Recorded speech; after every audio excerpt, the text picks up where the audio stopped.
Hello students, today we are going to review on measurement of length. Firstly, let's look at some non-standard measurements, which are hand span, foot span, and cubit span. These measurements differ from person to person. Such measurements are suitable for estimating and comparing lengths of objects.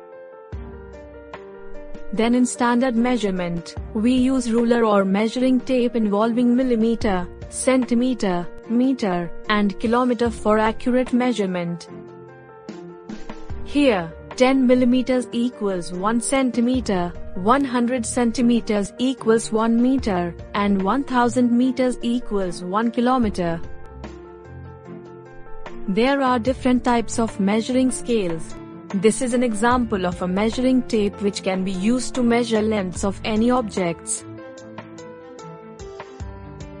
Well, this is all for the measurement of length review.